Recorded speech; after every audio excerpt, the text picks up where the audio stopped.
What's up, guys? Welcome back to the Educated Barfly. Today we're going to be making the house whiskey sour from a cocktail bar in Melbourne, Australia called Boilermaker House.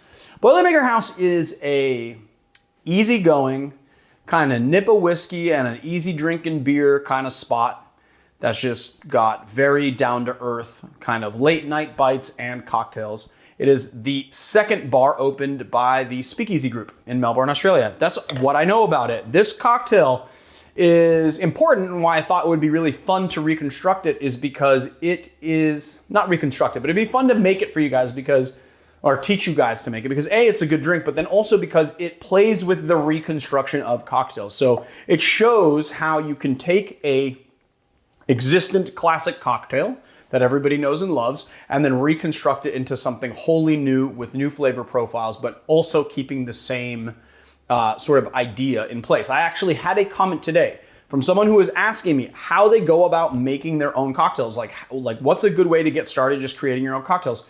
What do you create from? And I was saying, like, usually I'll create around an ingredient. There'll be some ingredient that I, really am inspired by, or I think is an interesting ingredient, or I haven't used very much. And I'll then create a cocktail around that. But the other thing that I do is I usually tend to go to a template. So as we talked about in our 6 iconic cocktails video, follow the link above for that video. What we talked about is that all cocktails come out of like basically 6 templates that were created early on in the creation, like in the 1800s. And since everything is derivative, you can actually take one of those templates and then create something wholly new. So you can put in new ingredients, and then one of the easiest ways to start creating your own cocktails is to basically go into an old school cocktail book and pick a drink that you don't think is really working ingredients wise, and then just start switching out ingredients to try and like play with those flavor profiles to either create something new or to create something surprising. And so there's a lot of bar programs that will do that and then like create something wholly kind of new out of it, but also keeping the idea of the original intact. The people who have mastered this, have absolutely mastered this, are the guys that opened the Dead Rabbit in New York City. So a lot of the Dead Rabbit, if you pick up their first cocktail book, linked below, you will see that what they did is they took inspiration and they basically took templates that were provided by other older drinks, and then they switched out the ingredients to create something brand new. They have won awards. They are one of the most award-winning top, considered one of the top bars in the world. They won a lot of awards at Tales of the Cocktail, I think, but definitely an award-winning bar program, and they have some legendary bartenders that have come into that program, come out of that program. So you should definitely check that out. I was looking at Marius just now because it looked like he was about to sneeze and blow this whole take. Like he was going like that, and so I was like kind of looking at him. Really hot. It is super hot, yeah, and under these lights it's even hotter, so consider yourself lucky. All right, so I think that's what we got to get going here. Let's get into making this drink. So first thing we're going to do is crack our egg. I like to crack it and just separate the egg white into the big tin, so if you ruin the cracking of the egg, you're not cracking it into your spirits and then wasting all that alcohol.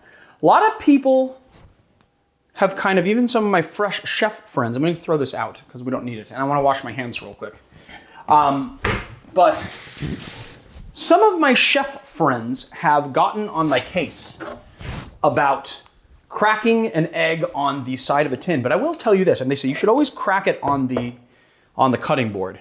And they go, oh, well, there's bacteria on the tin. Well, first of all, there shouldn't be bacteria on your tin. That should be, the tin should be clean. All of your cocktail tools should be clean. Secondly, anytime I break it on a flat surface, which is like professional chefs do, I always end up getting this weird spider web where it's impossible to get the egg apart, like to get the shell apart, and it kind of crumbles. So what I usually do is I knock it on the side of the tin because this sharp edge kind of creates a very distinct line in the egg, and it's very easy to just crack it in two without getting that like spider webbing of the shell, and then you don't get shell and egg yolk in here. You get like a nice clean break. So that's why I do that. Wouldn't it be a bunch of bacteria on the cutting board if you keep cracking eggs on it?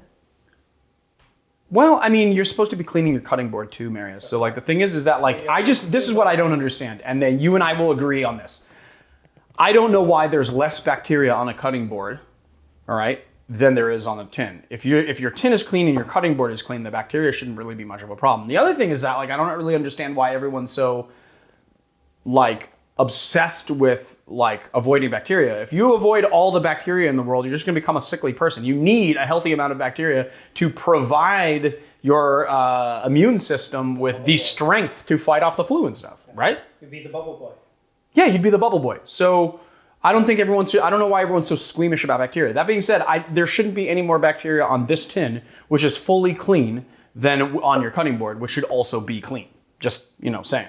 Anyway, then we're gonna do, as we build our cocktail, we're gonna do a couple dashes of Angostura bitters. We're gonna do 3/8 of an ounce of 2-to-1 simple syrup. So whether you do that by volume or weight, 2 parts sugar to 1 part water, hot water, if you want to do it properly. But I guess if you use castor sugar, you could do like what's called cold process simple syrup, which is just mixing water and castor sugar. But the castor sugar is finer, so it's gonna be a lot easier to mix in there. All right, then we're gonna do 3/8 of an ounce of passion fruit syrup. So this is also passion fruit puree that's been mixed with 1-to-1 simple. We're gonna do 3/4 of an ounce of lemon. And then we're gonna do 2 ounces of Johnny Walker Double Black, which is what they use.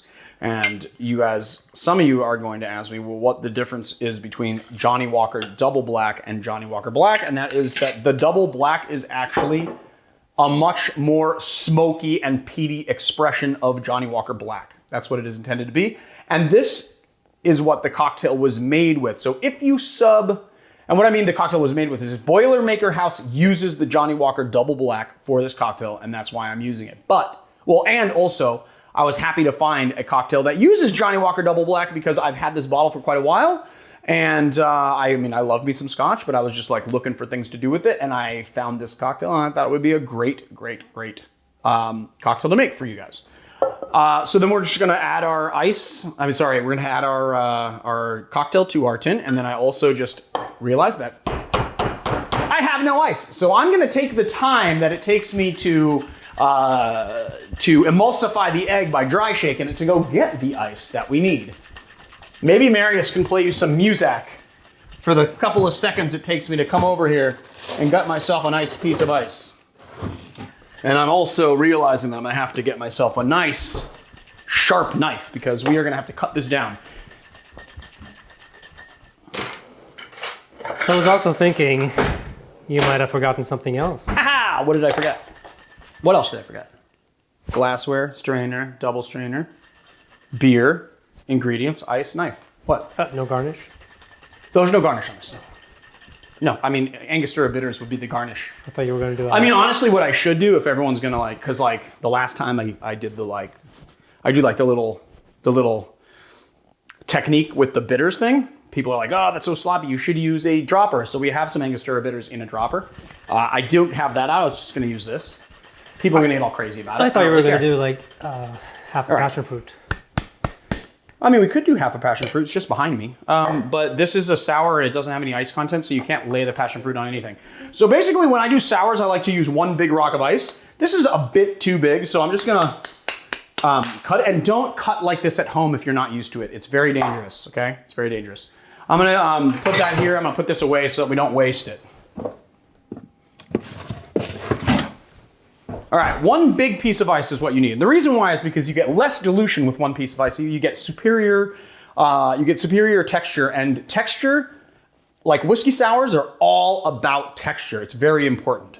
So then what I do is I take the empty tin, put my cube in there, put it in here. I like to let it sit for a second because if you have ice that's just come out of the freezer, it likes to crack. So if you let it sit in the mixture for a little bit, then it tempers, and then it will be less. Not a minute, actually, like 10 seconds. It tempers and it's less. It's not gonna shatter in there. If you don't want the ice to shatter in there because it's gonna add a bit more dilution.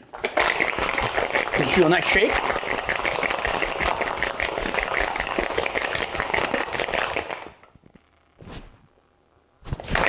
You're doing the Australian shake? I feel like when I smile and I shake, I look crazy. I look like a maniac. All right, this glass is nice Nice vintage glass. I'm not sure if it's one of the ones that Marius brought back, and I think it might not be as voluminous as we want it to be. I probably should have gotten it even bigger. The volume of this is pretty big, but we're gonna try it out. So we do like our nice, there we go. And then we are going to add a little IPA of your choice. I am using, just because I found this the other day, Scorpion Bowl IPA from Stone Brewing Company, which I thought was really, since we're making cocktails, and this is like a tiki Scorpion Bowl themed, we're using a little passion fruit in here. I think it tastes brilliant. Oh yeah, it's nice. There's a tropical vibe to this beer. Half of you guys are gonna be like, wait a minute, did you just sip the beer and then put it in the cocktail? Ew! But I am making a cocktail for myself. I know, I was talking to Marius right now. He's indicating the other camera, meaning that I'm gonna be looking off this way. But it's okay, I was talking to Marius. All right, here we go. About 2 ounces, give or take.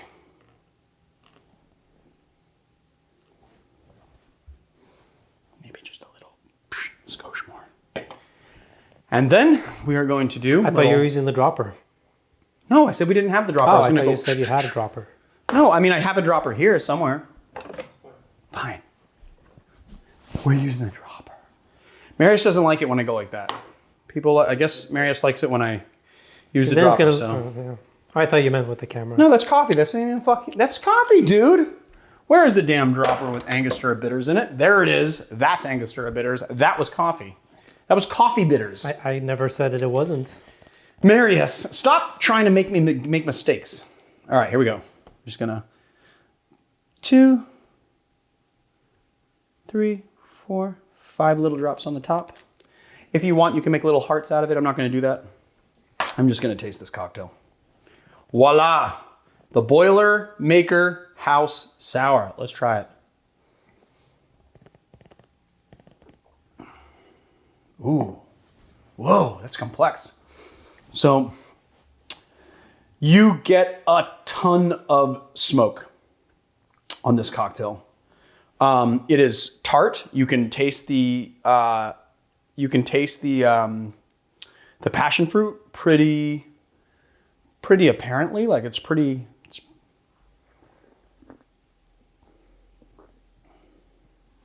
Yeah, and you get that beer as well. It's nice and tart from the lemon juice, but it's not overly sweet, even with the 2-to-1. It definitely needs a 2-to-1 simple syrup. Absolutely 100% needs 2-to-1 simple syrup, or else it would be too thin. It would be like too Scotch and beer dominant. But this is like very nicely balanced kind of take on a whiskey sour. It's really, really nice. So there you have it, my friends. The Boilermaker House's whiskey sour from, or I guess it's called the Boilermaker House Sour from the Boilermaker House in Melbourne, Australia. It is very nice. Maybe when we go to Australia and visit Steve the bartender, we'll go to the Boilermaker House and have a, I don't know, we'll put a prawn on the babby. Is that what they say? We'll put a prawn on the babby. I don't know. I don't really like to do accents because every single time I do an Australian accent, Australians say I sound British. And every time I do a British accent, British people say I sound Australian. I'm just not a good accent guy, okay? But I will definitely visit. When I go to Australia, I will absolutely visit this place and drink this cocktail because it is amazingly good.